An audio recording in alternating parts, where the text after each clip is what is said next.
My name is Betty. I've been working in an office at a small company since I graduated from college. I've always been rather plain looking, which didn't make me very popular with guys, resulting in few romantic opportunities. Before I knew it, I was in my 30s without a boyfriend.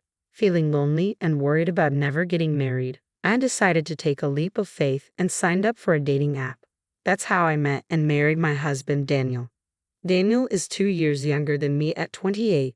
Handsome and tall, he works in sales at a well-known company and is honestly way out of my league. Daniel is a kind-hearted man. He insisted that the bride should be the star of the wedding and let me have our ceremony in my hometown. Since my hometown is in the countryside, most of Daniel's friends couldn't attend, so he invited only a few close ones. Daniel told me, if Betty's happy, that's good enough for me, and encouraged me to invite a lot of my friends to the celebration. Little did I know who Daniel really was, but I felt blessed being surrounded by many friends at our wedding. That's when the shocking event happened. One day, I came home from work to find Daniel playing video games. I assumed he got off work early and started preparing dinner. As I nearly sliced my finger, he dropped a bombshell. He had quit his job. "You quit without discussing it with me?" I asked, astonished. "There's nothing to discuss for adults. I can make my own career decisions," he replied nonchalantly. "Sure, adults can make their own decisions, but aren't you supposed to consult your spouse before making such a significant life change?" Shocked by the sudden news, I felt we needed a serious talk. Without taking his eyes off the game, Daniel answered my questions. "Why did you quit your job? Did something bad happen?" I asked. "My boss was incompetent. I think there's a better place for me out there," he said. "A better place? Like where?" I pressed. "I'll figure that out." "Man, you're so annoying. Marrying an older woman is like being with my mom," he retorted. This wasn't the first time Daniel had mentioned my age. Each time, I would counter, "Then why did you marry me?" He would casually reply, "Because a complicated woman like Betty needs a stable guy like me," which would always spark an argument. This time, I chose not to retort.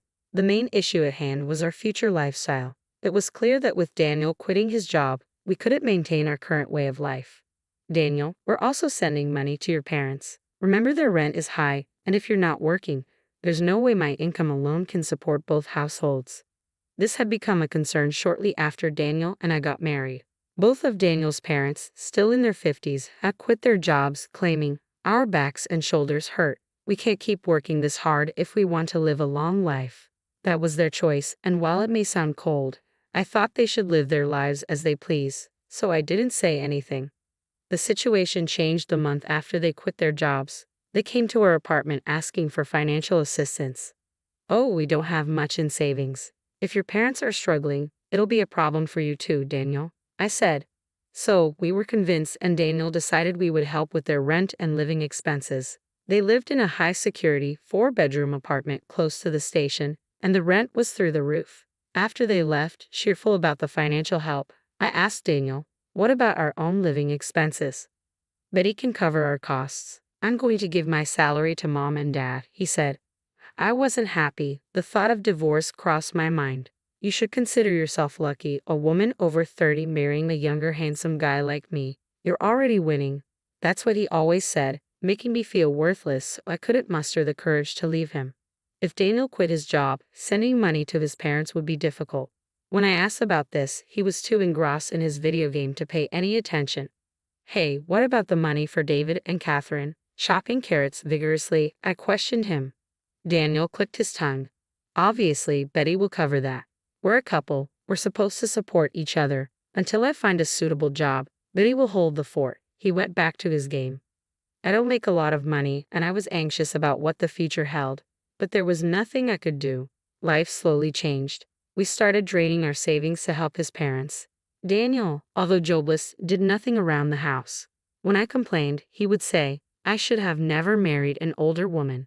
You're all so natty. You don't appreciate having a husband like me." As for his parents, they started complaining about the insufficient amount we were sending.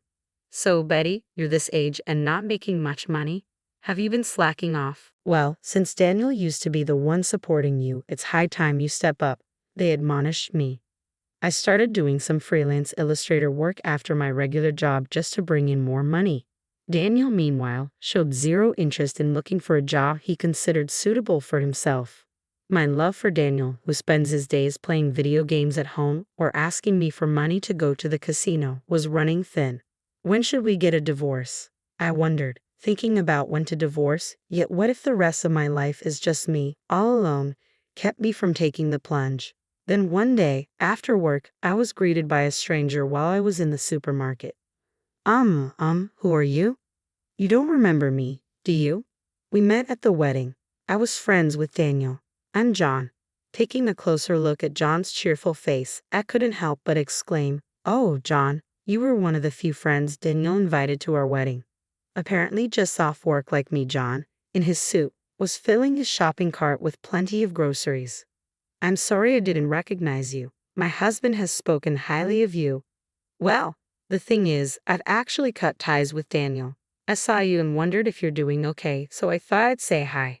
I was surprised to hear John speak of his friendship with Daniel in the past tense. I never thought he had actually severed ties. John then proceeded to explain to my astonished self that the reason Daniel held our wedding in my hometown wasn't out of kindness. The truth was, Daniel had very few friends. Apparently, Daniel spent most of his student life on slot machines and had a habit of borrowing money without paying it back. John was one of Daniel's college friends, and he was no exception. He had lent Daniel money but never got repaid. The reason he continued the friendship was because they worked at the same company, and John didn't want to rock the boat. Once Daniel quit his job, he immediately reached out to John for more money. That was the last straw for John. He cut off all contact. Do you know why Daniel was forced to quit his job? Forced to quit? I heard he left because he didn't get along with his boss.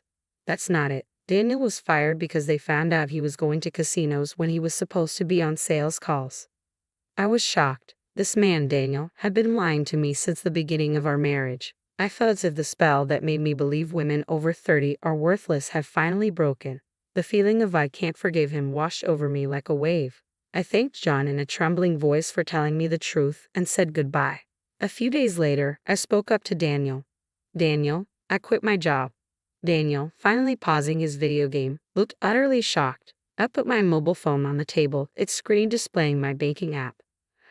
"I have pretty much run out of savings since I have been sending money to David and Catherine. We have been bleeding cash. You have also been taking money from me for casinos and games. We're out of money." Daniel let out a voice of despair, saying, "What? What the heck is this?"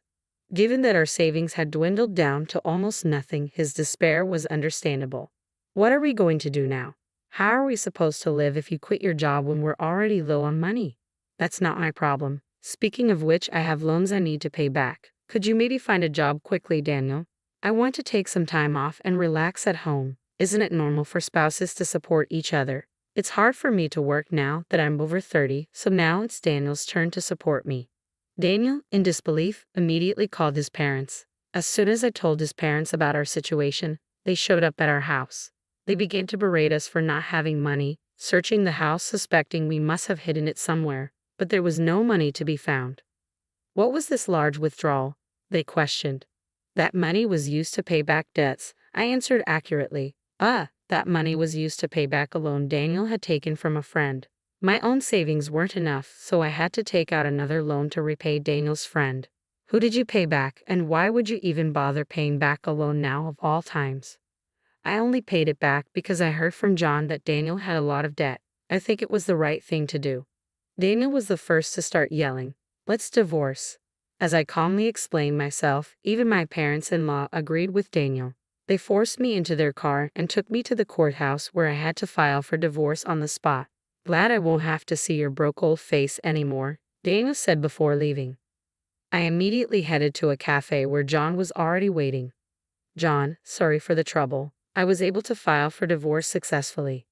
"Oh good, I was worried, so it's a relief?" Actually, Daniel was the one who told me he wanted a divorce, but this was all a plan between John and me. Simply saying I wanted a divorce would have led to Daniel and his parents making a fuss, as they wouldn't want to let go of their cash cow. I figured the quickest way to sever ties with Daniel and his parents was to prove I had no value as their financial source. Fortunately, my side job as an illustrator had started to pay off, and I had saved quite a bit. I had this money deposited into a bank account that I kept hidden from Daniel and his parents. It's true that I repaid the money Daniel had borrowed from John, but I had actually given John more money than that amount. It was all part of the plan to lower my bank balance, and John was more than happy to go along with it. After successfully filing for divorce, John met me at the cafe to return the extra money. However, the envelope he handed me contained all the money I had given him. "John, this is too much. The money Daniel borrowed belongs to you, doesn't it?" "No, I only lent money to Daniel, not to you. When I gave Daniel the money, I had no intention of getting it back. I cut ties with him because I didn't like his attitude afterwards. So this is all your money.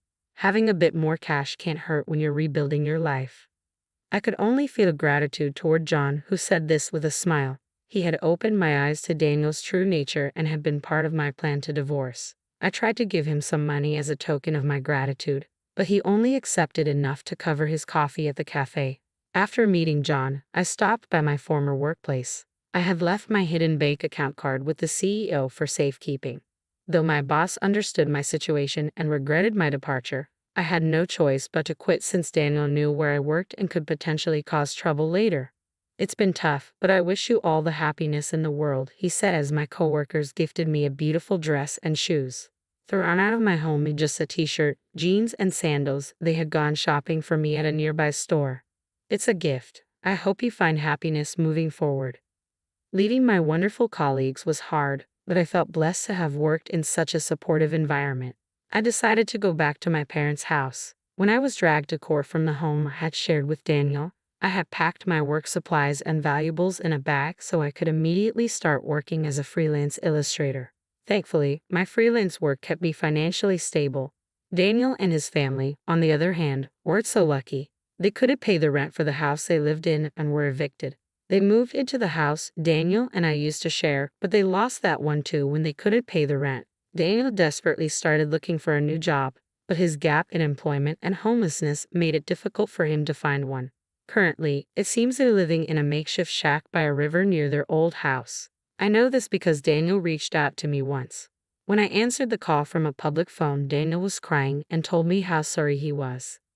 "I have realized I can't live without you, Betty. Can we please start over? You regretted marrying an older woman, didn't you? I'm done being your cash cow. Goodbye." After that call, I never answered another from a public phone. The parents' house is quite a distance away from where Daniel is located in the countryside. Daniel, who doesn't have much money, probably can't afford to make the trip all the way here. The lesson I've learned from my failed marriage is that there's no rush to get married, whether you're 30 or 50. Living the way you want to is what truly matters. For making me realize that, I guess I owe Daniel a tiny bit of thanks.